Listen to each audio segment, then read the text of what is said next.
সুপ্রিয় দর্শক, আজকে আমরা জাতীয় কবি কাজী নজরুল ইসলাম বিদ্রোহী না রোমান্টিক কবি এবং বিশেষ করে বিদ্রোহী কবিতার উপর আমরা গুরুত্ব দিব। আজকের এই সাহিত্য আলোচনায় আমি সাথে রয়েছি মোহাম্মদ হাবিবুর রহমান। কবি কাজী নজরুল ইসলাম সম্পর্কে আমরা কিছু তথ্যপাত্র জেনে নেব। 1922 খ্রিস্টাব্দে তিনি 4 মাস কুমিল্লা অবস্থান করেছিলেন এবং এই সময়ে আশালতা সেনগুপ্তা ওরফে প্রমীলার সাথে তার সম্পর্ক হয়। মার্চ মাসে প্রথম গ্রন্থ বেতার দান প্রকাশিত হয়। কলকাতায় রবীন্দ্রনাথের সভাপতিত্বে অনুষ্ঠিত শোকসভায় তিনি যোগ দেন। সত্যেন দত্ত সম্পর্কে রচিত শোক কবিতা পাঠ, দৈনিক সেবকে যোগদান ও চাকরি পরিত্যাগ, 12 আগস্ট অর্ধ সাপ্তাহিক ধূমকেতু প্রকাশ। ধূমকেতুর জন্য রবীন্দ্রনাথ ঠাকুরের কাছ থেকে তিনি আশীর্বাদ বাণী পান। 26শে সেপ্টেম্বর ধূমকেতু আনন্দমীর আগমনে কবিতা প্রকাশ। অক্টোবর মাসে অগ্নিবীণা কাব্য ও যুগবাণী প্রবন্ধ সংকলন প্রকাশ। যুগবাণী সরকার কর্তৃক নিষিদ্ধ। ধূমকেতুতে প্রকাশিত আনন্দময়ীর আগমনে বাজেয়াপ্ত।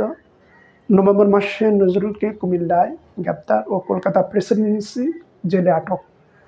ধূমকেতু পত্রিকাতেই নজরুল প্রথম ভারতের জন্য পূর্ণ স্বাধীনতার দাবি উত্থাপন করেছিলেন, যেটা 13 অক্টোবর 1922 সন্ধ্যায়। প্রতিভার খেলা নজরুল প্রবন্ধের লেখক হায়াত মাহমুদ বলেন, নজরুল মূলত ভাব বিপ্লবী, সে অর্থে শুধু বিদ্রোহী। তিনি সর্বহারার জয়গান যেমন গেয়েছেন, কিন্তু তিনি নিজে তাদের পংক্তি ভোজ্য হতে চাননি। তিনি বিপ্লব চেয়েছেন, কিন্তু তার পরবর্তী যে ফলাফল ও পরিকল্পনা সম্বন্ধে অনাগ্রহী ছিলেন। বিদ্রোহী কবিতায় কবি নজরুল বলেন, নজরুলের রোমান্টিক এবং বিদ্রোহী যে ভাবধারা, সেটা আমরা তার সাহিত্য, প্রকাশনা, কবিতায় দেখতে পাই। আজকে আমরা বিদ্রোহী কবিতার কিছু অংশ, বিদ্রোহী কবিতা যেহেতু অনেক বড় কবিতা, আমরা কিছু অংশ সেখান থেকে পাঠ করব। বিদ্রোহী কাজী নজরুল ইসলাম। বলবীর বল উন্নত মম শির, শির নেহারি আমারই নত শির ওই শিখর হিমাদ্রির। বলবীর বল মহাবিশ্বের মহাকাশ ফাড়ি, চন্দ্র সূর্য গ্রহতারা ছাড়ি, ভোলক দোলক গোলক ভেদিয়া, খোদার আসন আরশ ছেদিয়া, উঠিয়াছি চির বিস্ময় আমি বিশ্ব বিধাত্রীর। মম ললাটে রুদ্র ভগবান, জলে রাজটিকা দীপ্ত জয়শ্রীর। বলবীর আমি চির উন্নত শির, আমি চির দুর্দম দুর্বিনীত নৃশংস, মহাপ্রলয়ের আমি নটরাজ, আমি সাইক্লোন, আমি ধ্বংস, আমি মহাবয়, আমি অভিশাপ পৃথ্বীর, আমি দুর্বার, আমি ভেঙে করি সব চুরমার, আমি অনিয়ম উশৃঙ্খল, আমি দলে যাই যত বন্ধন, যত নিয়ম কানুন শৃঙ্খল, আমি মানি নাকো কোনো আইন, আমি ভরা তরি করি বরাডুবি, আমি টর্পেডো, আমি ভীম ভাসমান মাইন, আমি ধৈর্যটি, আমি এলোকেশে ঝড় অকাল বৈশাখীর, আমি বিদ্রোহী সুত বিশ্ববিদাত্রীর। বলবীর চির উন্নত মম শির, আমি ঝঞ্ঝা, আমি ঘূর্ণি, আমি পথ সম্মুখে যাহা পাই যাই চূর্ণি, আমি নিত্য পাগল ছন্দ, আমি আপনার তালে নেচে যাই, আমি মুক্ত জীবনানন্দ, আমি হাম্বার, আমি ছায়ানট, আমি হিন্দর,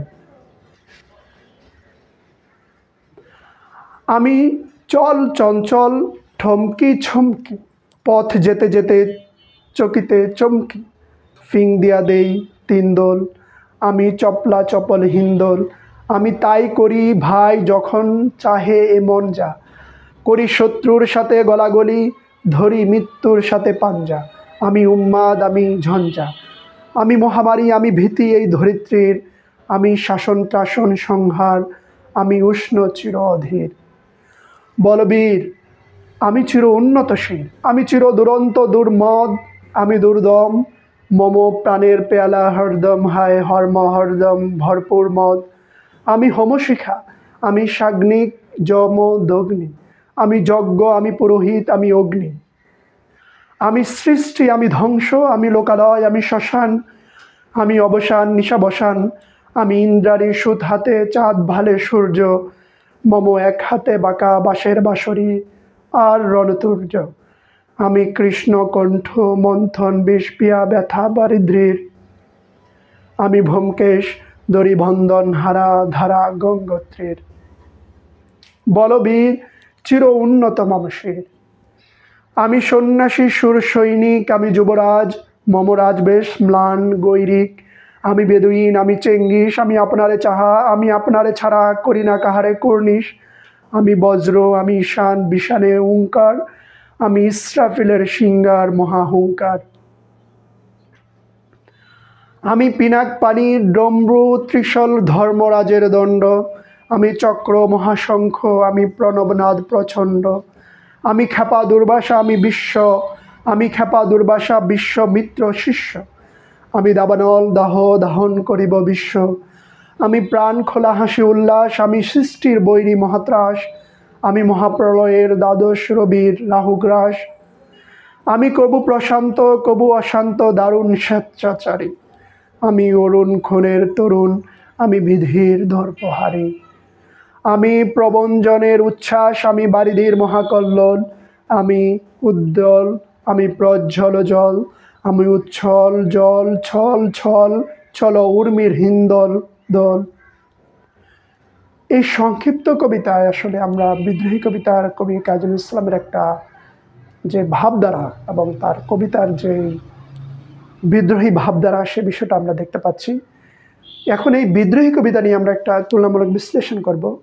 মূলত 1921 খ্রিস্টাব্দের ডিসেম্বর ক্রিসমাসের রাত কলকাতা 3/4 তালতলা লেনের একটি বাড়িতে বসে কাঠপেন্সিলে কালজয়ী কবিতা লিখতে শুরু করেন সদ্য প্রথম যুদ্ধফেরত 22 বছরের যুবক কবি কাজী নজরুল ইসলাম।